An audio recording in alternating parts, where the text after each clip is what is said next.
Oh, you gorgeous little arsonist. You just set something on fire, and you don't even smell the smoke yet, do you? Whatever you just did, and we both know what I'm talking about, don't play coy with me. That thing, that beautiful, reckless, absolutely unhinged thing you did, it just blew a hole in the side of somebody's very carefully constructed reality.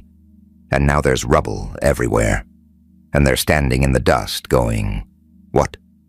What just happened? I'll tell you what happened. Sweet catastrophe. You showed up. Not the rehearsed version, not the committee-approved, board-certified, shrink-wrapped edition that everyone's been trained to tolerate. No, no, no. The real one. The raw one. The one that makes people forget what they were saying mid-syllable. And now they're out here looking absolutely shook, trying to act like everything's fine, while their entire understanding of you is doing a full system reboot in real time. See, here's the thing about what you just pulled off, and I need you to lean in for this because the punchline is exquisite. They had you mapped, charted, pinned to a corkboard like a butterfly under glass. Oh yes, we understand this one. Predictable, manageable, filed under, no threat. And you went and kicked the whole corkboard off the wall. Now there are pins and paper and little red strings everywhere, and they're on their hands and knees trying to piece together a profile that no longer exists. Beautiful. Truly. Chef's kiss chaos. Let me paint what they're actually seeing right now. Because this part is delicious. Picture a city. Gray, orderly, everyone marching in neat little rows, wearing neat little faces, saying neat little things. And then, boom, here you come. A graffiti mural blooming across the side of a condemned building, not asking permission, not fitting the aesthetic, just blazing there loud and alive, and completely, magnificently unauthorized. And now every gray little marcher is stopping to stare, and they're furious because it's gorgeous, and they can't look away. And nobody approved this. Nobody signed off on you being this vivid. And yet. But here's what's really cooking their circuits, my little voltage spike. You're not just another bright thing in a dim room. You're a black light. When you walk in, suddenly all the invisible ink shows up. All the things people have been hiding. All the performances. All the carefully maintained facades. Your presence makes every bit of it glow fluorescent. You don't even try. You just stand there being the real thing, and suddenly everything fake in the room starts sweating. And they keep trying to label you, trying to file you. But you're the frequency their equipment wasn't built to detect. And that gap between what they can measure and what you actually are, that's where the magic lives. Precious mayhem. That's the part they can't handle. So let's get into it. Let's talk about why this keeps happening to you. Because this isn't a one-off, is it? This is not the first time you've casually detonated someone's assumptions. Not the first time you did something that felt completely ordinary to you and absolutely earth-shattering to the person watching.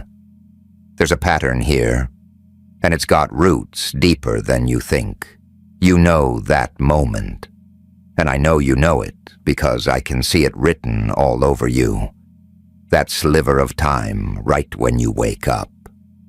Before the alarms, before the notifications, before your brain boots up all its little defense protocols, just you lying there, 6:47 a.m., and for maybe 45 seconds, there's this version of yourself underneath everything. The version with no filter, no calculation, no but what will they think. That version doesn't ask permission. That version just exists at full volume, full signal, full everything. Stop the noise. I've got a secret for you. Stop reliving the humiliation and start engineering your revenge. My 73-page guide, The Evolution of the Anomaly, is locked and loaded. Grab it in the description or pinned comment of this video. Keep that link open. Let's get back to the real meat of this. And then the morning starts, and you reach for the dimmer switch. Not because you want to, but because somewhere along the line, someone taught you that running at full brightness makes people uncomfortable. That being the whole complete, undiluted thing was somehow rude. Too intense, too much. So you dial it down. You step out into the world at about 60%, and you tell yourself, that's normal, that's fine, that's how it works. And maybe it is how it works for them, but it was never how it was supposed to work for you. Here's the exquisite part, though, my little renegade. Today, that dimmer switch broke. Something snapped. Maybe you were tired, maybe you were distracted, maybe for one perfect accidental second, you forgot to manage yourself. And the full version walked into the room, no filter, no safety net, no edited for television warning before the broadcast. Just you, at 100%. And the entire room felt the frequency shift like a thunderclap with no storm attached. You didn't announce yourself, didn't build up to it, didn't do some dramatic entrance with a slow-motion walk and a soundtrack. You just existed fully in a space full of people who had forgotten what that looks like. And it hit them, not like a wave, like a power surge that fried every circuit in the building. That's not something you learn. That's not something you rehearse. You either carry that kind of current or you don't. And you, oh darling delinquent, you're basically a walking power grid that nobody knew was live. Now let me get specific, because I want you to feel this in your bones. Think about a room, any room, conference table, dinner party, audition, pickup game, family gathering, literally doesn't matter. Everyone's in there contributing. Everyone's doing their competent little thing. There's this steady hum of adequacy, right? People hitting their marks, saying their lines, being perfectly fine, serviceable, acceptable. And then there's you. And it's not that you're louder, it's not that you're trying harder. It's almost offensive how little effort you seem to be spending. It's like everyone else is running on battery power, watching the percentage tick down, conserving energy. And you're plugged in to something they don't even have a socket for. Something under the hood that doesn't show up on their diagnostics. This isn't something you bought. This isn't something you manifested with a vision board and a gratitude journal. This comes from every fire you walked through barefoot and refused to let turn you to ash. And now you move in ways they can't predict, and it's low-key at making them lose their minds. Here's where it gets strange, and this is the part nobody's got the nerve to say out loud. The thing that makes you different isn't just what you do. It's how quietly you do it. It's the fact that you're not performing, you're not calculating, you're not angling for the audience. You're just in it, fully present, completely absorbed. And that realness, that unperformed, uncurated, zero pretense quality, it cuts through every rehearsed person in the room like a hot blade through stage curtains. All these polished people with their prepared impressions of impressive. And then there's you doing impossible things with no visible effort. And it makes everything else look like a costume. A really expensive, well-tailored costume that suddenly everyone can see the seams on. Someone saw that today, someone who matters, and I want you to clock what went through their mind, because this part is rich. At first, and let's be honest here, honesty being my one consistent policy, they dismissed you. Not maliciously, just reflexively. That's what brains do. We size people up in seconds. We sort them into bins.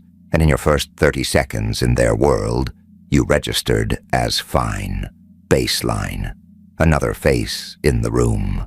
Maybe your packaging didn't scream danger or opportunity or pay attention. They made a mental note, unremarkable, moving on, and went back to whatever very important thing they were doing. And then you did that thing, and it was like a record scratch in a cathedral. You know that moment in a game when the outcome has been decided for so long that everyone's already writing the story in their heads? The comeback's impossible. The clock's run out. The narrative is sealed. And then somebody, too stubborn to read the room, too wired to quit, makes a play that defies every reasonable expectation, and for half a breath, the whole arena goes dead silent. Not because it was bad, because it was so good that the brain needs a running start to catch up to what the eyes just witnessed, that silence before the eruption. That's what happened when you did what you did. They stopped.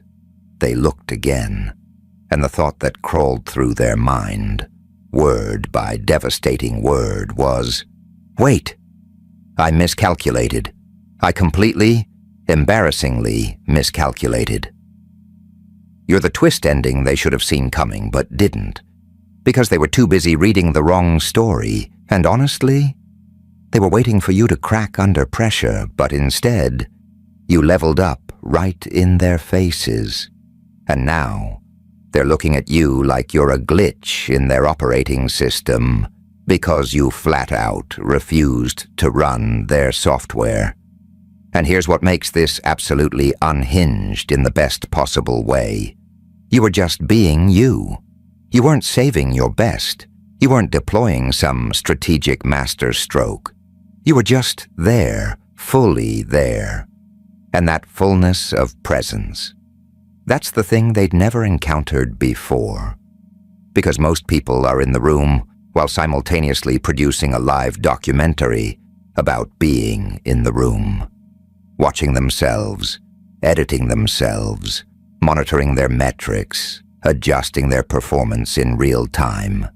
And you were just doing the thing, just being the whole signal, uncompressed, no buffering, no lag. Someone saw that today, someone who matters, and I want you to clock what went through their mind, because this part is rich. At first, and let's be honest here, honesty being my one consistent policy, they dismissed you, not maliciously, just reflexively. That's what brains do. We size people up in seconds. We sort them into bins.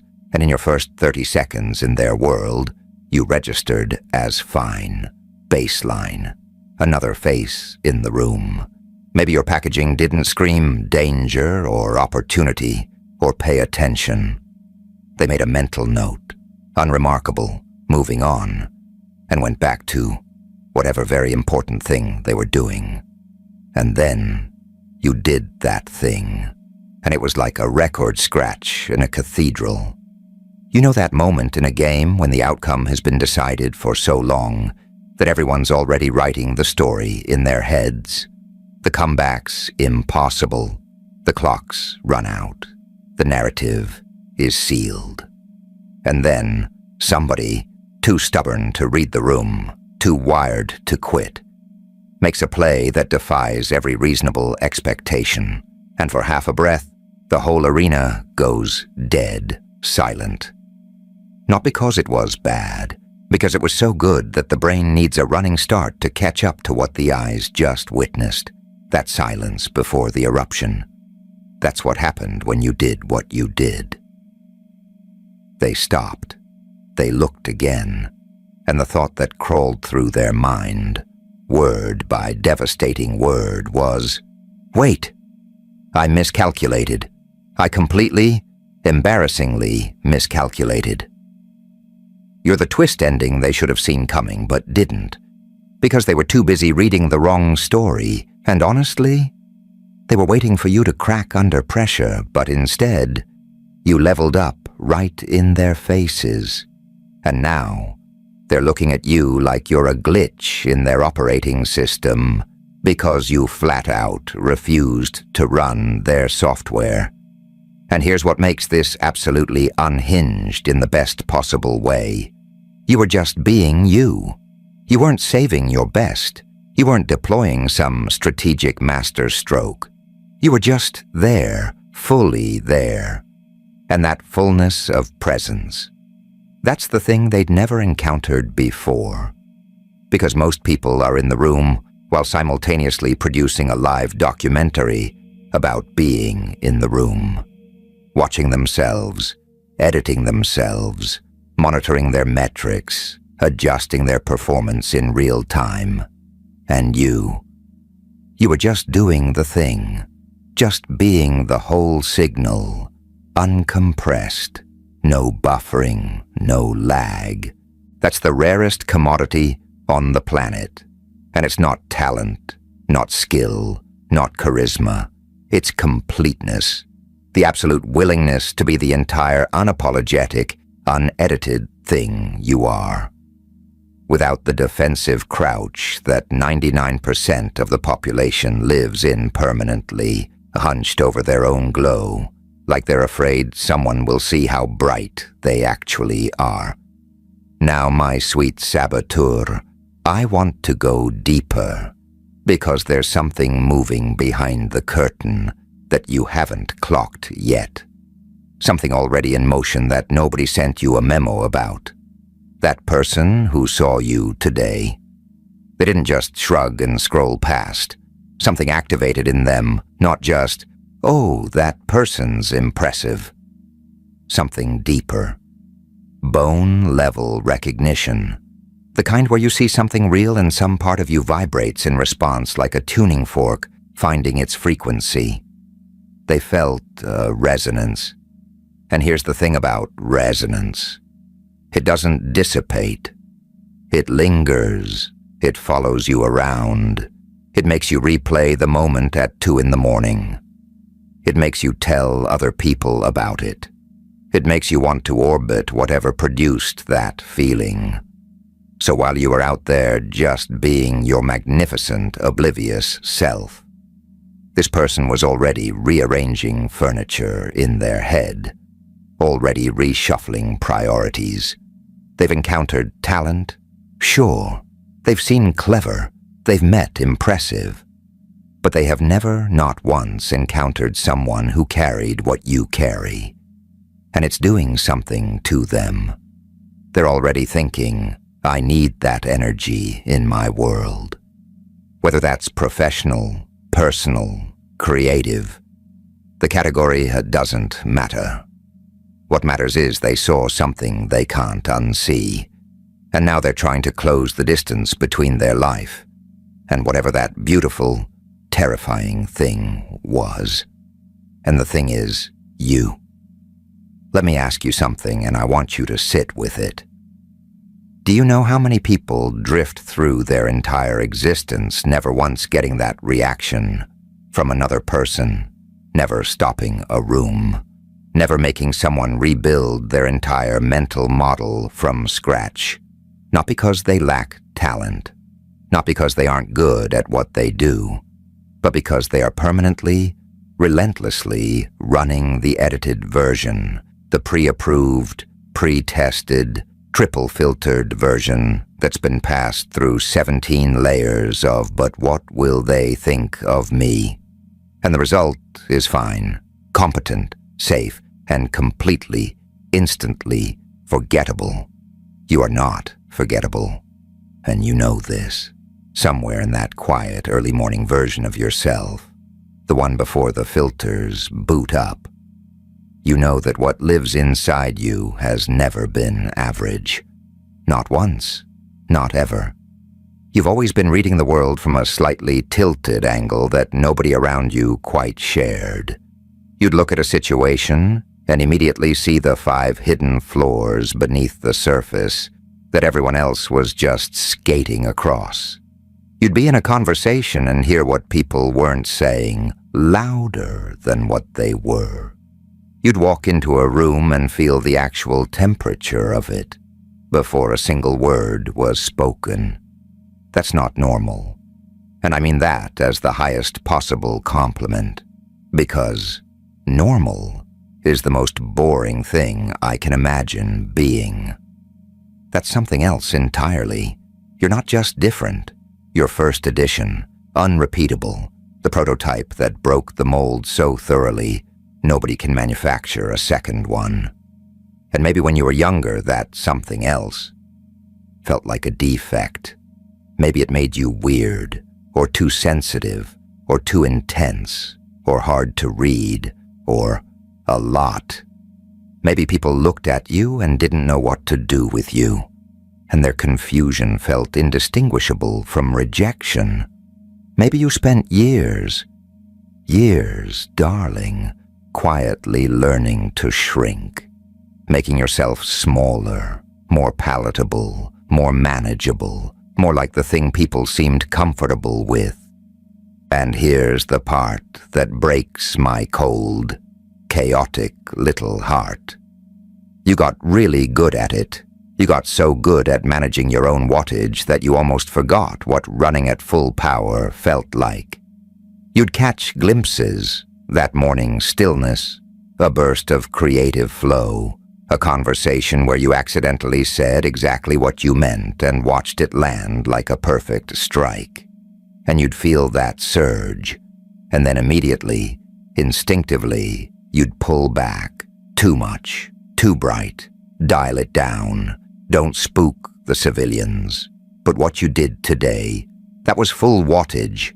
That was the unmanaged, unfiltered, completely authentic you, walking into the world without the dimmer switch.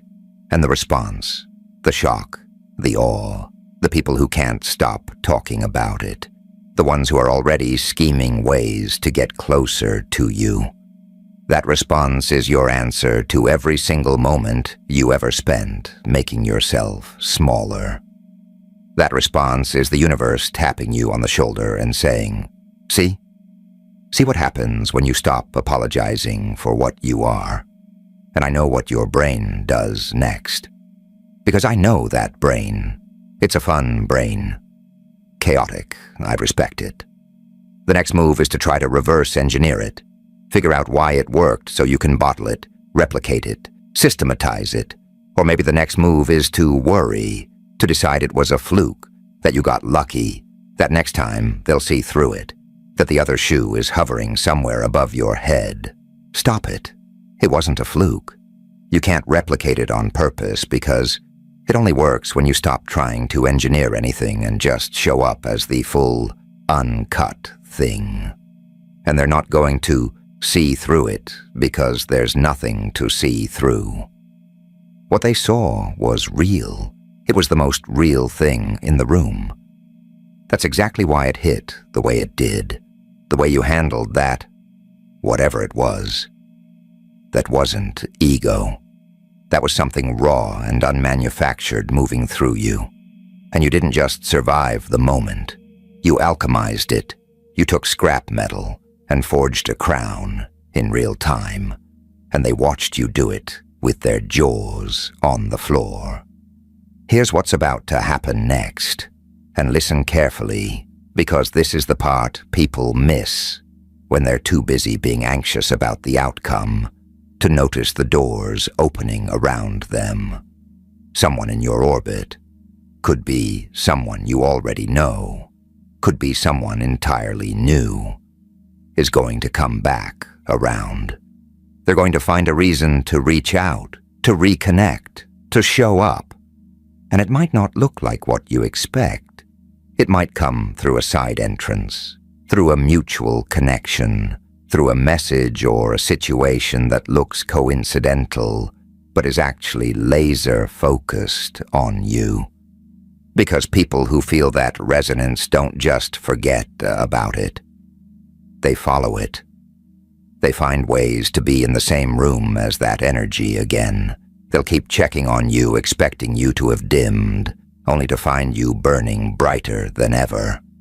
And for some of you, this is going to resurrect something you thought was dead and buried, something you wanted so badly at one point that when it fell apart, you had to construct an entire emotional fortress just to survive how much it hurt.